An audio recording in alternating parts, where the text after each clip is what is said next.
Hey, and welcome back to Dinner with Davo. Today I'm making sausages in the air fryer. I don't actually have a barbecue, so my only option is a pan fry or an air fryer. I personally love the air fry. I'm going to show you how to air fry it so it doesn't split and comes out perfect every time. Alright, so you just pop the sausages in. You don't bother pricking any holes in them. I think that's an old wives' tale. Basically, the less sausages you have, I find the better cook you get. Unfortunately for today's test, I am cooking a whole batch of sausages because the expiry date's today. So you go ahead, pop it in, give it 180 for 15 minutes and give it a shake around at about halfway.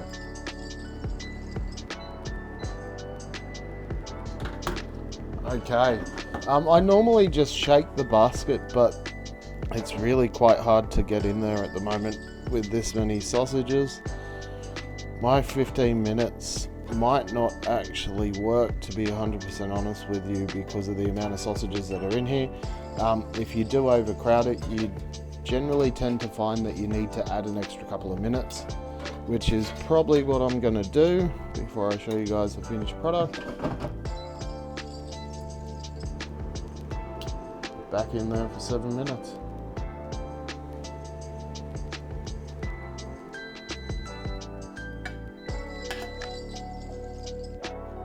Alright, so we're going to go ahead and pull these out the air fryer. They're looking nice and cooked.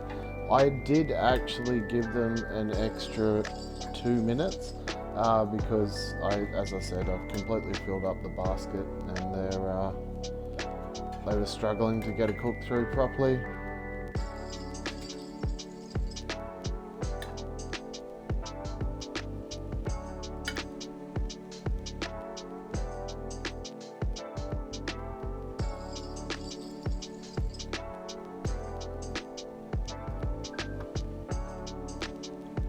These are perfect. They're super juicy in comparison to putting them on the pan. They remind me similar of putting them on a barbecue. My recommendation is not to poke the holes. That's where I've been going wrong for years. When you poke holes, you find the skin starts to get super wrinkly and the sausage gets all deformed. It tastes good still, but it just looks a little bit strange. Anyway, now you know how to cook a sausage in your air fryer.